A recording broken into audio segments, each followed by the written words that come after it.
Hello and welcome to Teaching My Cat to Read, the very serious book review podcast. I'm Eli. I'm Em. And I'm Lottie. And this week we're discussing everything about The Song of Achilles by Madeline Miller.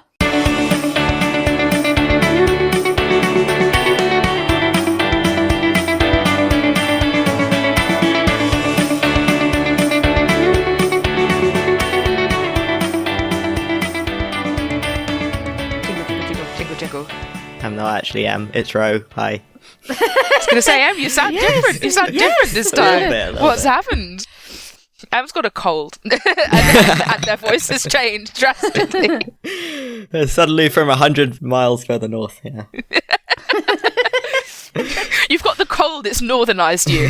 Yeah. Yeah, no, we have no Em this week, but we do have Ro. And yeah, we're talking about The Song of Achilles, which has been on my to-read list for, since it came out, right? Mm-hmm. Which was 2012, Something I think. like ages, yeah. I always forget how old this one is. It feels newer to me, I think, because there was a lot of hype around it a few years ago, maybe. Yeah. I think like 2016 Tumblr got really into it. So does anyone want to do a terrible summary of this book? Yeah, shall we do a terrible summary and also an actual plot summary? Mine is kind of the same, I guess. Because Okay. my summary would be like, what if Achilles and Patroclus were actually people as well as myths, and that, and we read about it. Yeah. That's pretty much it. I said the Trojan War, but it beats your heart to a pulp. Yeah. Yeah. I think, for an actual summary, it's like, here you go. The final, third of this book is the Trojan War. The first, 2/3 of this is, I don't know, just like this, a slightly sweet love story, interesting sort of look at another side of Greek myths and the idea of what it means to be part god, part human. And then you get comfy in that and then it goes, nope, tragedy. Yeah. No. So it's Achilles and Patroclus and their story, their life together, from when they're children to when they both go to Troy and die. Yeah. And it's really interesting that, so it's kind of a big part of this book is about Achilles having humanity and that being kind of at war with his mythic status.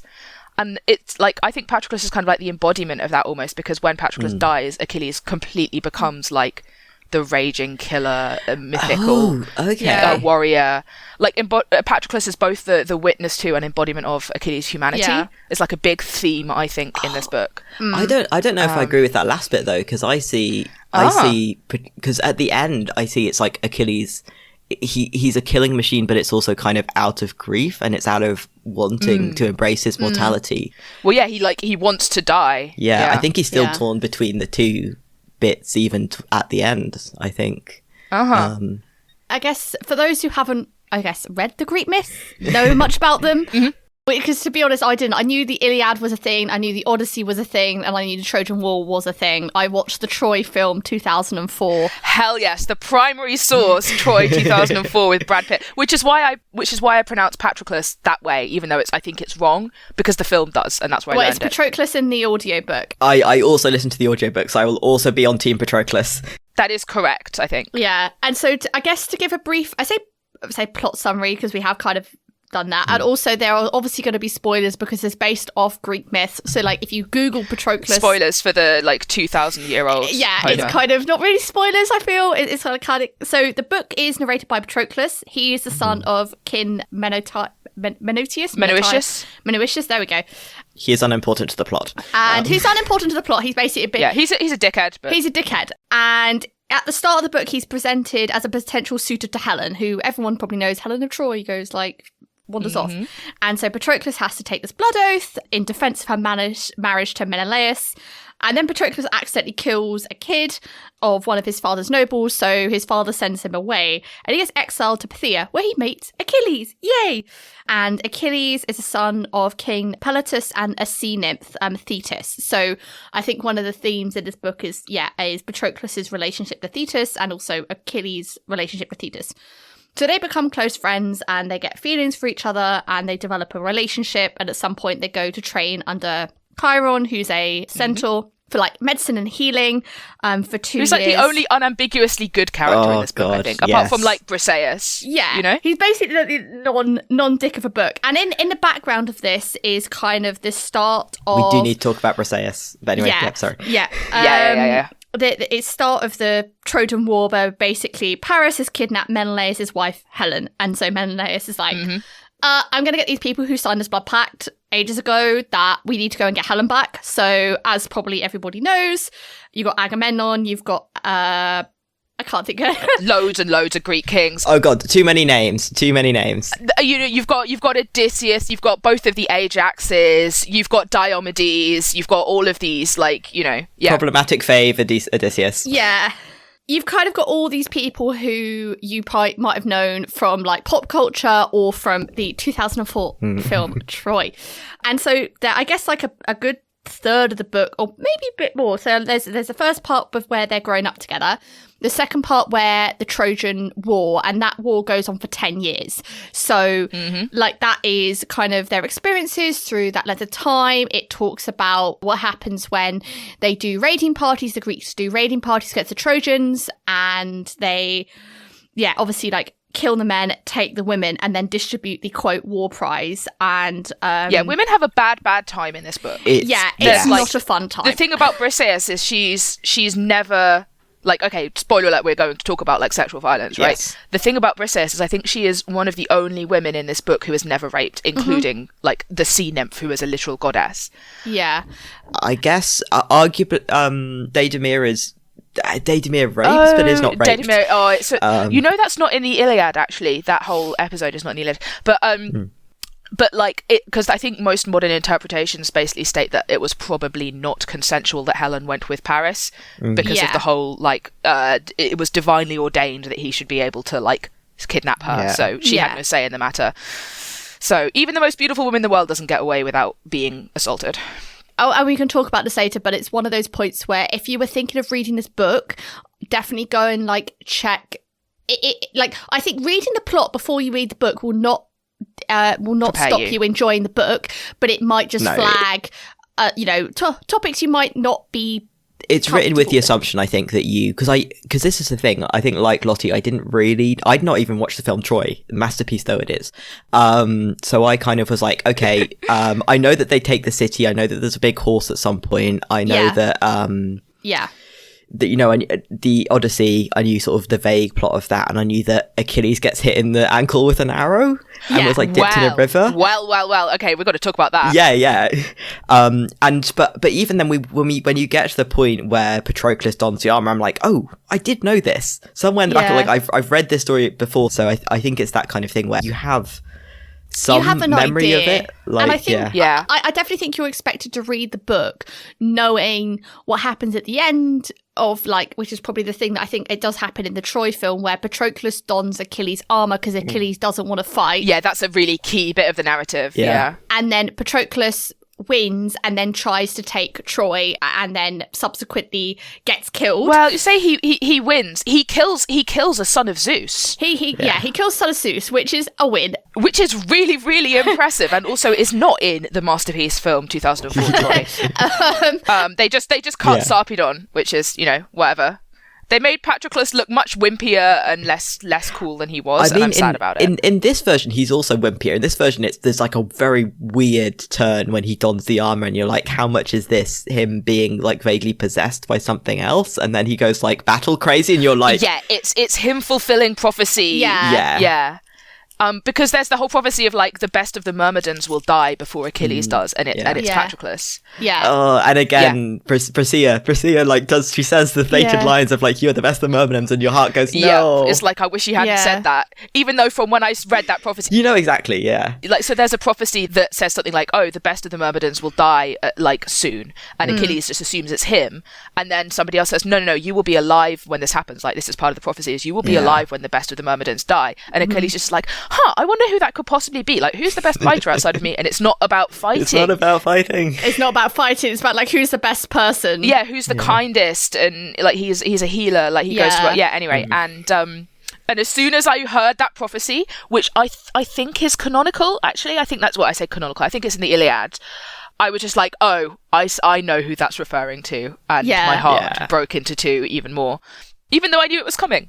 and that's the thing, is that it's coming, like Patroclus takes the armor, he dies, Achilles then goes, like, obviously absolutely in grief, absolutely bad. Kills Hector. Not only kills him, but like disgraces his body, like defiles his body, basically. But then I think the thing that happens after that, when Hector's father Priam I think comes in, and Achilles finally redeems himself by showing like some humanity even at that point. That scene is actually very well done in the movie, Troy, which like is just the way that's how I view all of these characters, even though they're way older than they should be in that movie, because they're like 18, Patroclus and Achilles, when they come to Troy, and like I think they're like 28 at the end in this book. And it's kind of, I didn't think that, because I think they obviously aged them up for Troy, because you can't have like 13-year-olds like running the morgue. But I guess that's a basic plot of the book. Because I agree with you, Ro, like I think you can definitely read this book, enjoy it.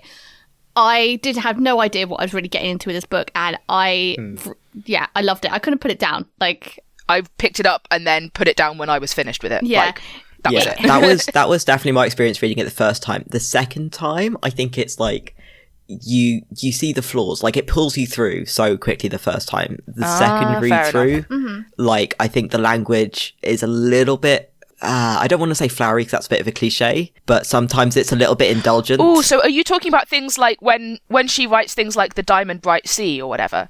Because those are Homeric constructions. Like, she actually puts in Rosy Fingered Dawn towards the end of the book is in there, which is that might be not helping it. But I think it's more just like I'm thinking specifically of like a few of the sex scenes that just go like a little bit too long. Oh, I skimmed those. Yeah. Yes, I would advise that. We've already talked about this in a recent episode.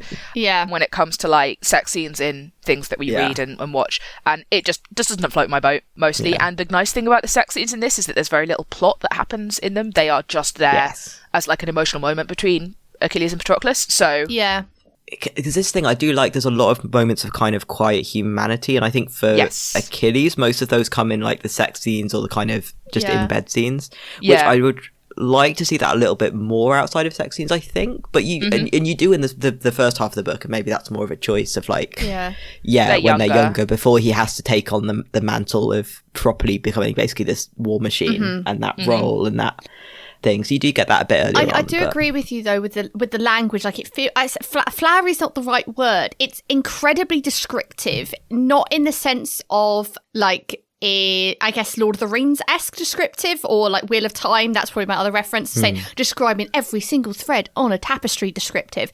It's descriptive in the way it uses similes, metaphors, descriptive language to paint the picture of what's going on. I think there was one that there was when she was describing Theseus when she goes back into the sea, and she described her black hair as like swishing like the tail of a horse. Kind of like that language. And that's the thing. I think I do really like it as well. I do like it. I think it just occasionally drags on a little bit more, just occasionally needs tightening up, which is all I noticed on the second time around. But yeah, particularly the descriptions of Theseus, some of them are absolutely great. I love the way that she does just embody the sea and this kind of coldness to her of like depths and sea monsters and that kind of stuff all comes across in kind of the description of her whenever she's there. I like the unsettling characters in this book, because obviously Thetis is that, like, the fact that the gods are just not human and don't really operate on the same kind of system of feelings that humans do. And one of the examples of this that I really, really like is the way that Odysseus is portrayed in this. He's really great. He's just unsettling. He's unsettling to be around because he's too clever and he sees too much, and you never know what he's going to say, but you know that he's going to get what he wants, basically. And you can't let your guard down around him. And I really, really like that, because like if you were Athena's specialist little boy, you would be a weirdo, you know? And I don't know, I like that very much. I like that comes through. There's a very brief description of how all the kings fight as well, and that comes through of like Odysseus just like looks at you and waits for you to try and hit him, and then he kills you. Yes. And that's it. And I think it was kind of one of the things that brought out, I say the humanity of Achilles is the juxtaposition of when they're in Troy and they're effectively divvying up the war prizes. And it's a very difficult part. I found it quite difficult to listen to, but again, it's like something that probably it did happen, or it's based in, even though it's fiction, it's based in a semblance of truth, that, you know, the women would be rounded up and given out as war prizes. Oh, yeah. But in the original text, he is not an exception, really. There are. I also just get the impression that, like, it's the issue of like he is a heroic figure, but he's not necessarily a good figure in many ways. And I do get the impression that it's mostly like it's more for lack of interest, if you get what I mean, more than compassion. He through Patroclus he thinks, okay, this is a good thing to do because Patroclus thinks that it is good, and that seems reasonable to me, and he doesn't particularly have a desire because he doesn't want them. Although I guess given that this book is like the sort of idea of it is you're drawing back the curtain on these two mythic figures and showing their humanity, maybe you could say that she's making the argument that for show, like he and Patroclus had like bed women that they would like, you know, people like women that they had taken, but actually, you know, the reality is they weren't ever that interested in it, and they were doing it for appearance's sake. Like, you know, that is a take that one could have about the Iliad, and I think it's not very grounded in very much, but it's nice to think about because it would be nice if people weren't as awful as they could be. I think this book isn't like. It's interesting in making Achilles a nice enough figure that you can root for him, but it's not interested in making him a good figure that you definitely look up to. 'Cause one thing I completely forgot about on the re-listen was like his son, who turns up for the last like 20 minutes to be the biggest dick in existence. Just horrible. I don't know that that's particularly textual as well for the original myths either. I think that might be just, hey, what would somebody who was raised by this version of Thetis look like? And they would be kind of monstrous. Yeah. I think from a quick like Google, he is often shown to be quite hideous because that thing about him bashing the child's skull in is very canonical. Oh yeah, Astyanax. Yeah, there are some more sympathetic versions of him, but that is pretty bad. And that is where the bit in Game of Thrones about the way that the Targaryen child is killed comes from. Yeah. I think it's if not a direct reference, then heavily inspired by that bit of the. I don't know. I don't think that's not in the Iliad. I think that's in that might be in the Aeneid. That happens, but you know, they're all interrelated. Oh, the cat is trying to walk on my keyboard. Hey, darling. She wants to join. She heard us talking about extreme violence, and she came to be involved. But I think a book that was more interested in making Achilles look good would make more almost of the son. She's very good at not overdoing it in the sort of lionizing of him. I think I kind of expected, like, when the son came, you're like, oh, he's going to be just like Achilles. And then you realise the son's a horrible human.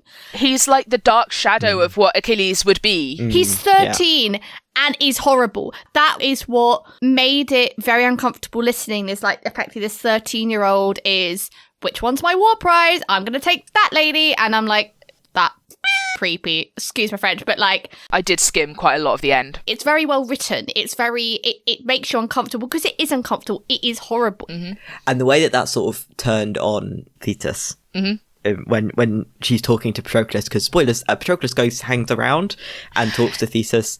I can't say her name for the life of me. Thetis. It's making so much editing for myself.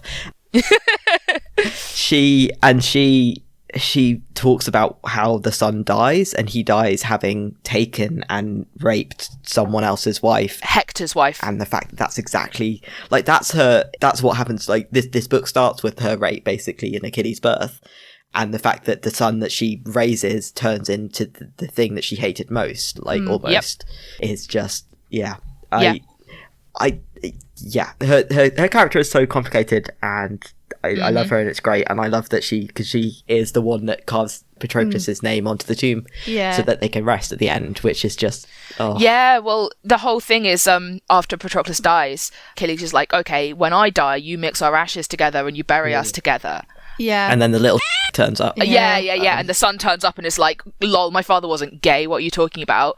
And denies him the chance. But the thing is, the ashes have already been mixed, so what happens is that they're buried together, but the tomb only says Achilles on it, which means Patroclus cannot be at peace because he hasn't been given the proper rites. He doesn't have his name on his tomb. And then Thetis turns up, and she and Patroclus have a really hard conversation about where everything went wrong, and then she puts his name on the tomb as well, so that he can go and be at peace and be with Achilles. Yeah.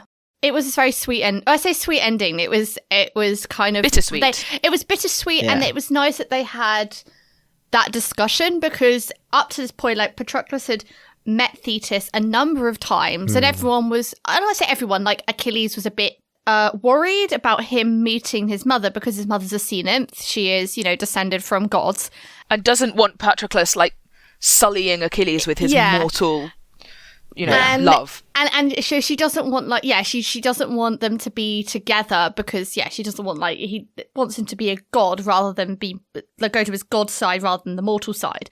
But kind of I think through the book he I say stands up to her is the wrong word, but just sort of by the end where she's like, oh, he asserts why? himself. And he just says his entire story, the entire thing of how they loved each other.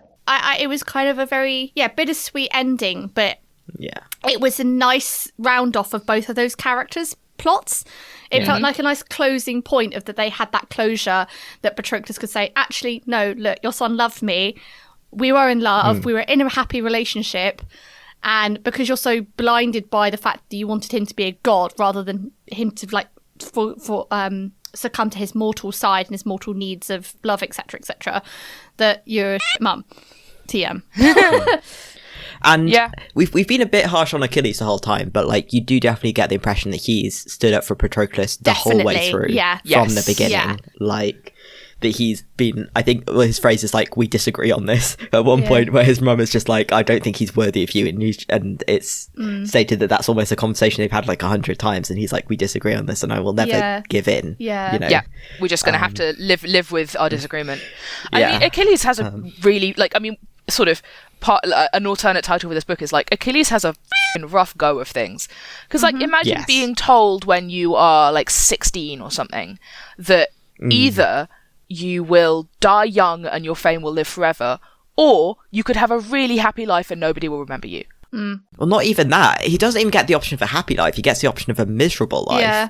Well, if he hadn't gone to Troy, he would have been happy with Patroclus until their old age, right? And he would have inherited Peleus's little kingdom and lived a happy, simple, relatively simple life. It's difficult to tell because the prophecy definitely puts it in you will be miserable because your godhood will wither and you will just not be able to be who you are, and that it's kind of implied that even if he still has Patroclus, he wouldn't be happy. Oh yeah, he'll be unsatisfied.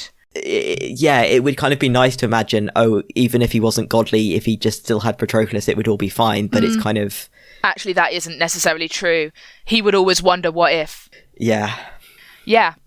Imagine being told that at 16. Yeah. It's rough. I think that's because they age them up in the film, and so in a lot of the... In, I guess, the, text, it says this guy was a man, he was a man, he was a man. So you assume mid-30s, and then actually it's, people were, quote, men by the time they turn 13. So they are teenagers.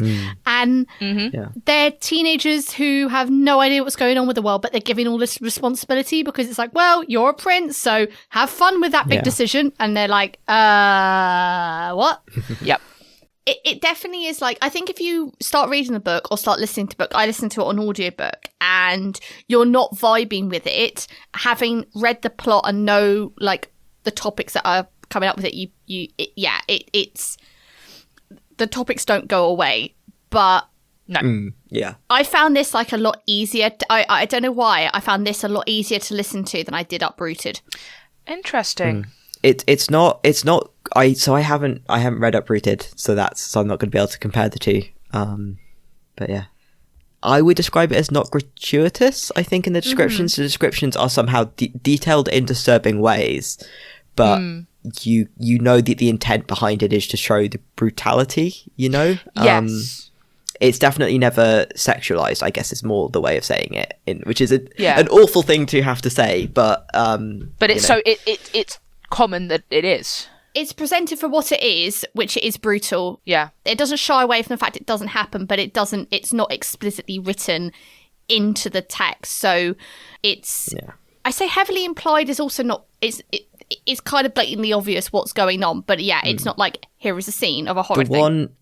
The one time I find this a bit weird, we might cut this, but obviously, so you start with Thetis and her rape, which is Peleus. Very, it's as graphic as anything is in this book, I think. Yes, so you definitely kind of, that's it set. That's kind of the level that this book goes to, as it were. And Peleus, who is, I think, in a very interesting way described as a godly man. He's told to do it by the gods, and he does it. He's pious. He's obedient, and when you're obedient to gods that are f***ing psychopaths, that makes you a bit f***ed up too. Yeah. Yeah. But obviously there's also Patroclus's mother, who is described as simple. Simple, I think is the word used. So obviously the amount of consent in that situation is not, but that's not sort of reference past the fact that Patroclus exists. Yeah. Really. Yeah. But then when Thetis tries to hide Achilles to try and keep him away from the war, he's hidden on Skyros. Skyros, yes, yeah. Skyros. And part of the hiding is that the sort of daughter, who's kind of in control, her dad's a little bit out of it. She has a lot of control, basically, is sort of one of the default heads of the household. Basically rapes Achilles with his mother's like enforcement, almost. Yeah. Is the best way I could describe it off the top of my head. His mother's very active blessing. Yeah. And that in this book it's to try and drive a wedge between Achilles and Patroclus, I think. Yes. With the idea that those two will then be married, and that will be a thing, and that's why she's agreeing to hide him on the island. And they do have the aforementioned child that we hate. Yeah. Yeah. Like back then, if you slept with somebody who was like Achilles, who is a famous, like he's the son of a king and so on, like basically that person is then honor bound to treat you as their wife. Yeah. If you are, I think also if you're also a noble born. Yeah. In the where this episode in Achilles myth comes from is something called the Iliad, which is an unfinished text by somebody whose name I forget, but later. And in that text, he is the active agent in that relationship, and yeah, it's actually worse. I think that version of it. I think like the version that's in this in the Song of Achilles is weird and really unsettling and obviously horrible because Achilles basically gets raped and Patroclus later ends up sort of like having a weird dubcon episode with the same woman, Deidamia, because she realizes Achilles doesn't love her. And that's the one that I find weird. It's I don't know what she was trying to do with that, like the author. Because Achilles like encounter is only described in retrospect when he's telling Patroclus, and Patroclus, in a really good move, as soon as Patroclus realizes it's non-consensual, it becomes just zero issue. Like basically between them. All attempt to drive a wedge between them has been thwarted by the fact that Patroclus is a good boy. Yeah. And it's referenced that they talk it through in more detail later, and like that becomes like that I feel like is handled really well. And then you have this weird, dubiously consensual on both sides almost encounter between Deidamia and Patroclus, and it's described in a lot of detail. Yes. Like in a way that's like almost, it's more like a sex scene. It's not, the act itself is not brutal in either way. They're both kind of... But it is weird and unsettling. It's weird and unsettling and feels almost non-consensual on both sides. Well, almost. They're both, like she's coming from a place of, she really, really hoped to basically baby trap Achilles. Yeah. And he's having none of it. He's like, sure, I will do right by this child and he can be named after me and all of that. But I'm not sticking around to play house, and it's unclear how much feelings she has for Achilles. But anyway, she's f***ed up because this isn't going how she wanted, and she feels unloved, and she's thrown away her future over this gamble essentially. Yeah, and Patroclus just like can't say no to people. Yeah, I think is where it's at. Like he doesn't really want to be doing this, but he feels bad for her, and like that's not a good reason to have sex, dudes. Like. So that is so that's very uncomfortable in a different way to the more violent encounters that are very specifically avoided being described in sort of detail. Yes. So that's the strangest bit of this book to me. But it's I really don't know what it was trying to tell us about the characters other than the stuff I've just said, but that didn't need sex for those things to be made clear, I suppose. But maybe that's just me and my like very on one end of the bell curve when it comes to these things. Like you don't need to have sex in your things to illustrate these things. It's fine.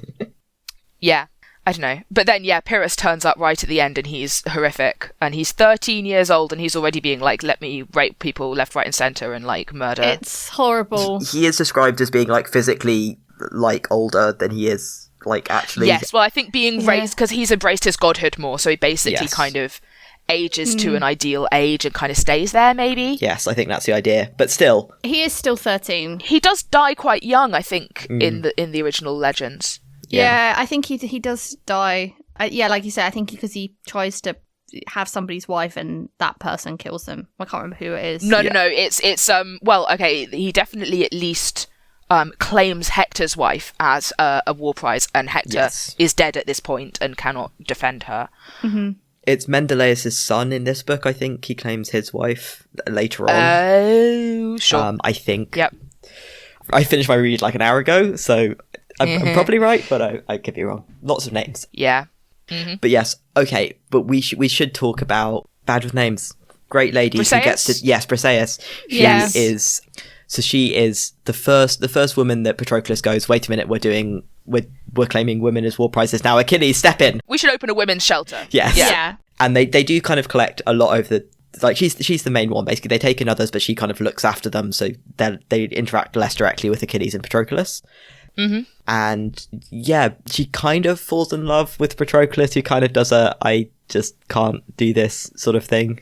And it's very sad. Yeah. Like, she loves him, and she thinks your husband material, but I don't know if that means she is in love with him. And it's kind of like, it doesn't really matter, because they're dealing with questions of how can I have a stable future? Mm-hmm. You know, the idea of whether or not she really wants to snog him or just wants to build a house with him, like build a home with him, is kind of less important. And yeah, Patroclus does have this realization of like, okay, there could... she gives him this glimpse of a stable future that could even have Achilles in it. Like, it's him and Achilles and her and a kid.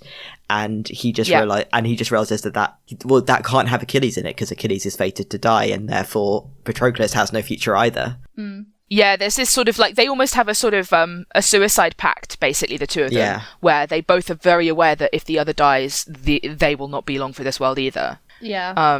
Which is sort of like, I don't know, I think one of the things in the film Troy, you're sort of, they obviously like speed up the timing of it, but the actual Trojan War in the books is over 10 years. And I think what this book does very well is makes you realise how long 10 years is.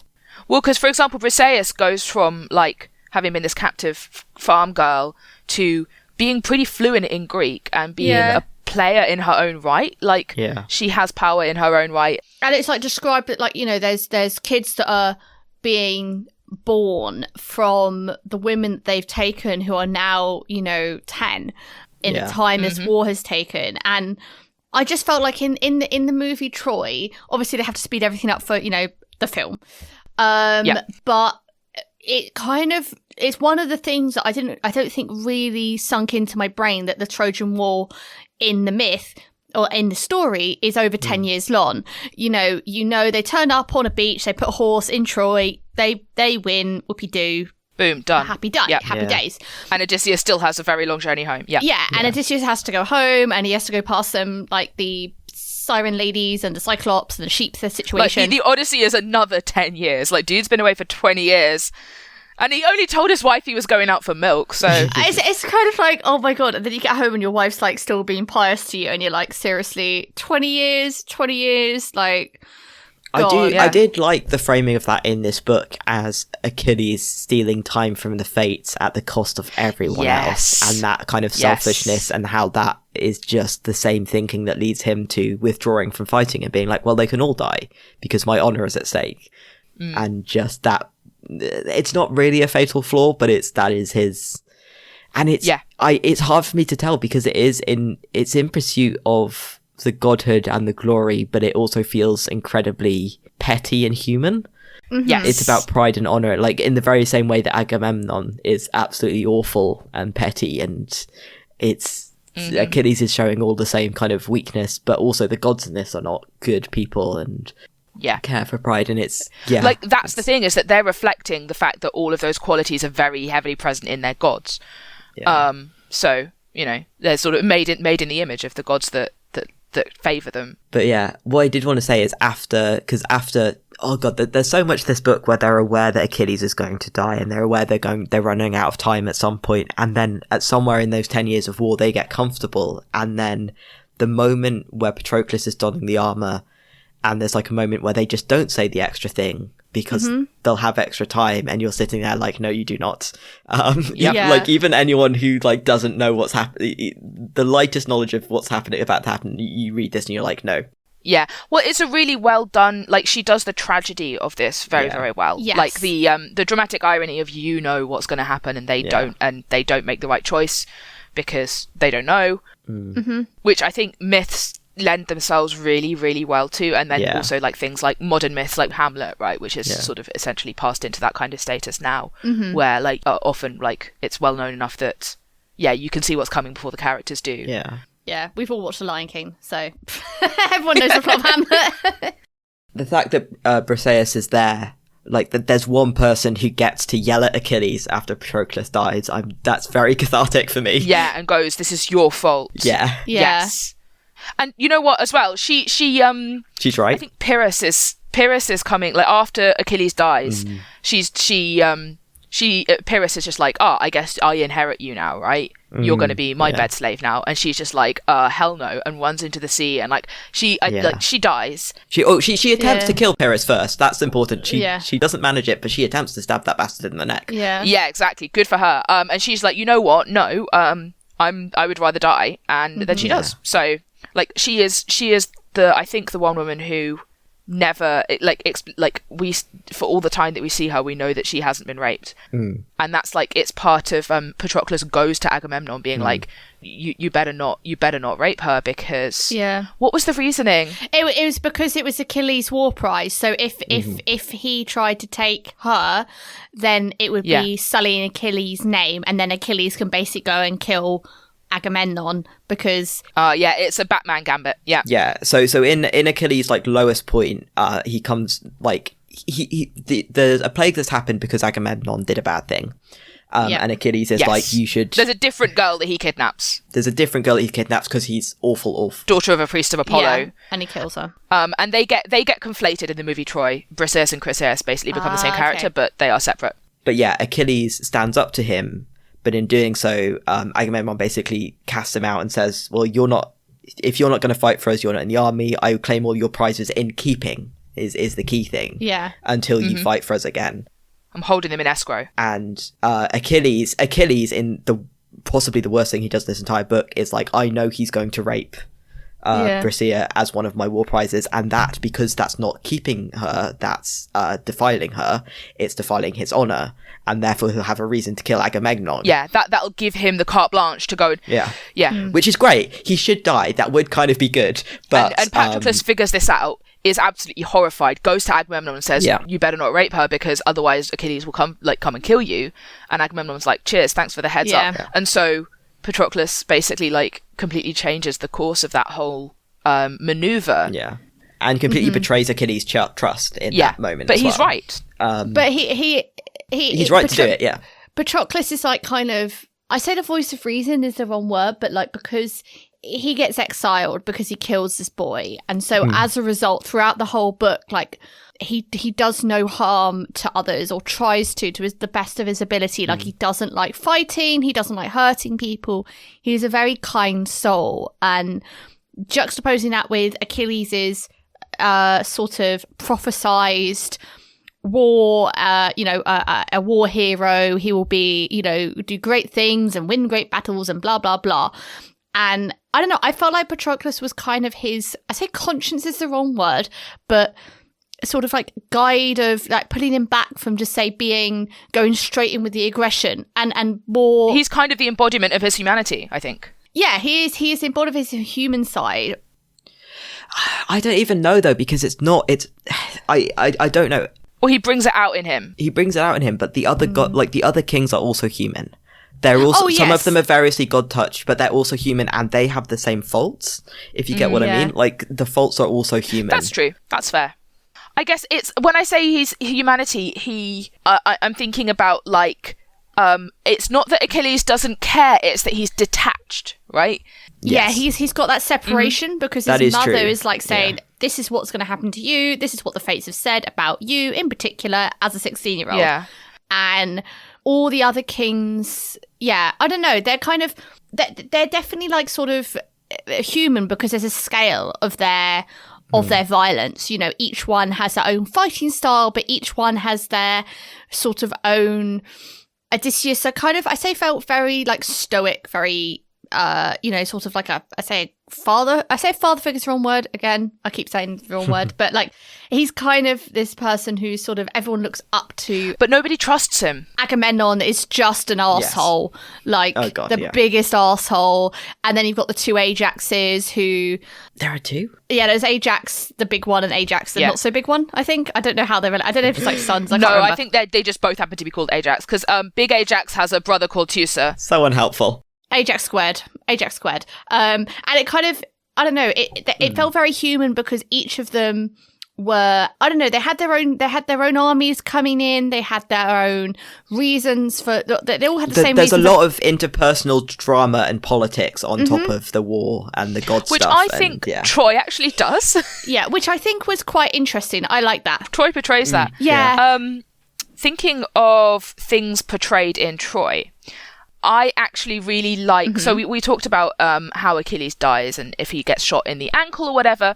So the whole thing about Thetis dipping him in the Styx to make him immortal, I don't actually know where that comes from in the original source material. It's not at all in this book, can tell you that. Like... No. Because like when Paris is... like in one of the only times we really see Paris is he is drawing the arrow to kill Achilles, and there's like the gods at his shoulders whispering in this moment of fate saying, oh, I heard he could only be killed if you shoot him. Oh no, he's a human, he's mortal, shoot him and he'll die.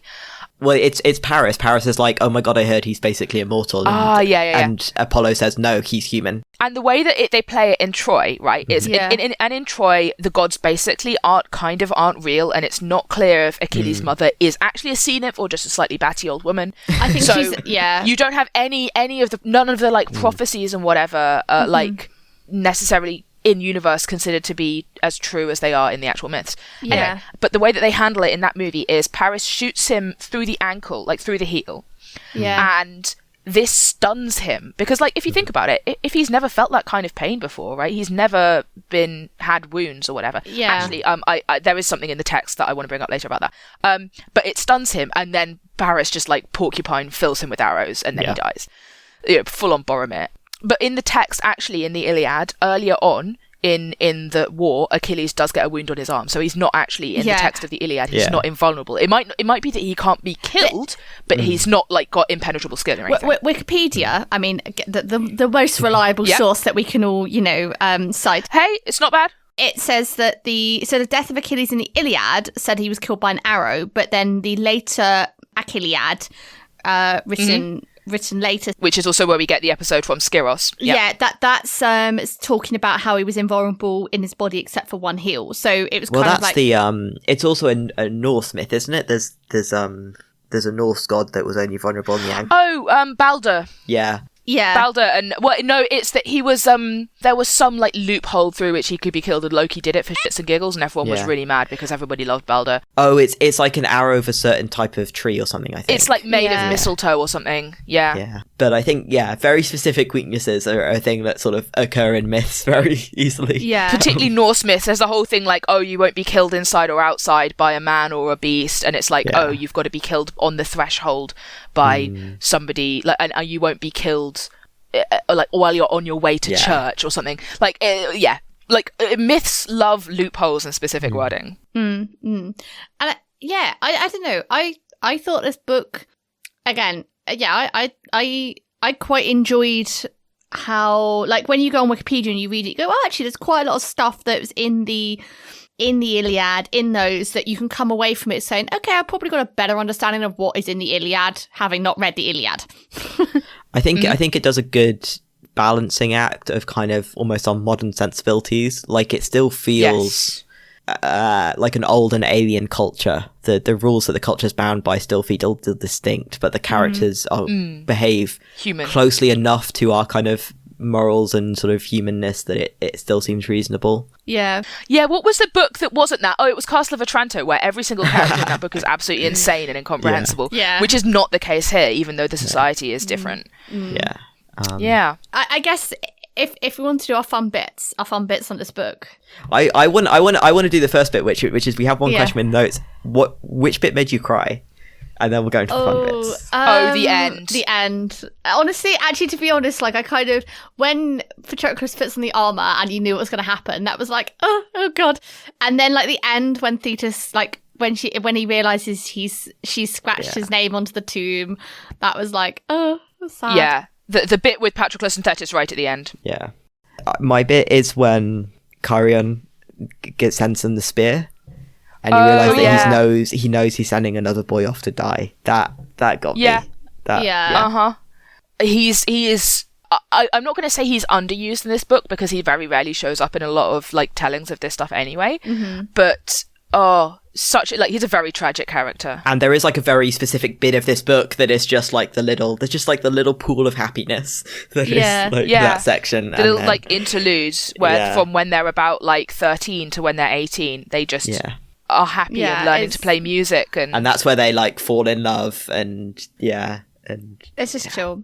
Who I mean, I say who do we want to fight? I think there's like a long laundry list of people I just wanted to punch in the face. Absolutely. Yes. Like Agamemnon specifically for killing his own daughter. Yeah. Oh God, which is one of my longest standing beefs about like Iphigenia deserved better. And especially the fact that she's like 13 in this telling. I do like how much that's portrayed as affecting Achilles, at least for like it gives it more weight. Well, he hasn't ever seen anyone die before, I think. Yeah. Because, I mean, until he throws the first spears on the beach of Troy, Patroclus is the one of them who's actually killed someone before. Yeah.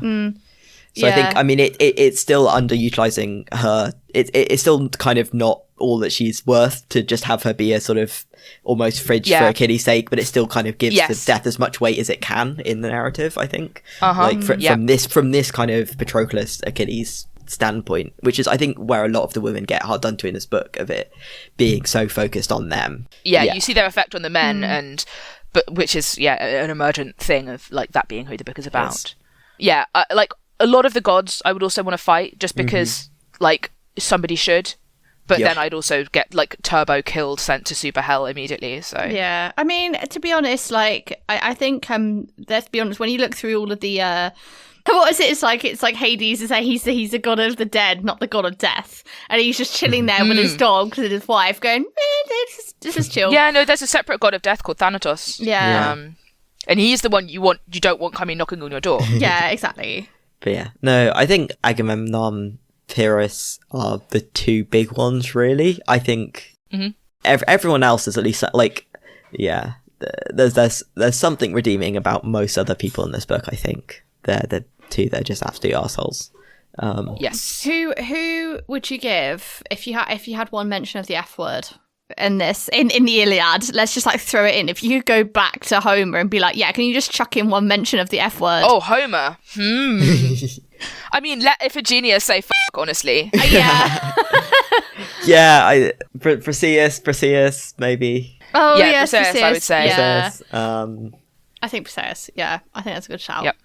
Like, I feel the wet fish of reality, who needs to be hit with the wet fish of reality would be Thetis, mainly because she's a god and therefore, Thetis, because she doesn't have a sense of moral compass-ish. Maybe, I mean, Achilles when he goes full sulk mode. Like, I'm sorry your honour is offended, and Agamemnon's an arsehole, but literally hundreds of people are dying. Also, to be honest... I would go back in time to the choice of like Paris's judgment and give him a white slap with the fish before he chooses Aphrodite. I forgot his name. Achilles' dad as well. Oh yeah. How about you don't obey the orders to rape the goddess? How about you don't? How about you have a moral compass? By all means, you can like marry her, but but like that's kind of what.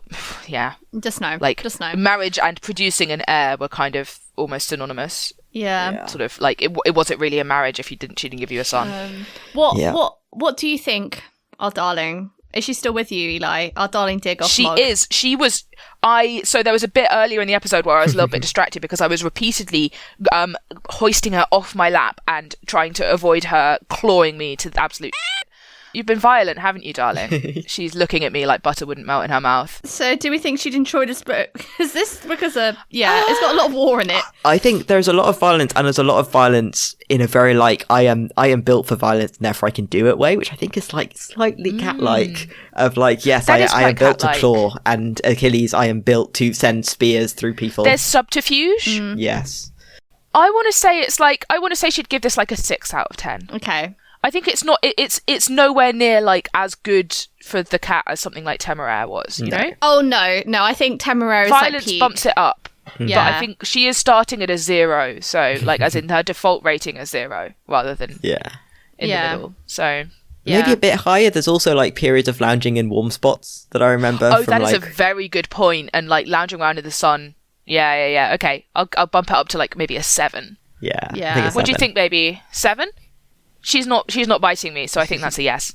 Yeah. What else have you guys been reading? Good question. Yeah. I mean, yeah, I guess / consuming / bookish related content, because I've been watching Moon Knight, and that kind of counts because it's an adaptation for a comic, and that's very good. Yeah, I've been the spouse and I have been watching All of Us Are Dead, which is an adaptation of a Korean webtoon, and the adaptation is also Korean, which is a zombie media. I think it's been greenlit for a second series now, but it was very, very good. Some really good like narrative stuff in there. I love a well done zombie thing, and this was very well done. Yeah. I think the most recent thing that like I finished was Sasaki and Miyano, which is a yaoi anime that's really great and cute and adorable. And not tragic in any way. Yeah. So, you know, if you want gay content that will only kind of jab at your heart and then be all nice and fluffy in the end. All of Us Are Dead was not gay and was very sad in parts. Yes. Like very funny as well, but also, I cried. But I'll cry at the drop of a hat, so... I really want to get around to Our Flag Means Death. I need to get around to watching that. Same. I've been seeing I've been seeing a lot of that in GIF format. Yes, I want to watch that. It's on HBO apparently, so I think there is no legal way of getting it in the UK currently. Although I am about to go on a transatlantic flight that might have it on. Oh, Taika Waititi has explicitly endorsed piracy of this series if you can't get it legally. Like, it's actually it's fine. The best. The good thing about the flight means I will also have a lot of time where I'm not doing other stuff, so I might watch it on that for convenience. Yes. Ro and I are about to travel for work, which is very exciting. So I think next time we're going to have, so in 2 weeks we're going to do another little bonus mini episode on Dracula, I think. Woohoo, yes. It's going to be a good time. But yeah, thank you all so much for listening. Remember to follow us on your podcast platform so you never miss an episode. And if you enjoyed this, please consider giving us a like or review if you enjoyed it. It means the world to us when you give us feedback. Seriously, we like talk about it on our chat and it's like a good time. We're also all on the social medias. You can see all the links below. And yeah, say hello, send us a message and recommend us some books to read. Big virtual hugs, and we will see you next time. Bye. Bye. Bye.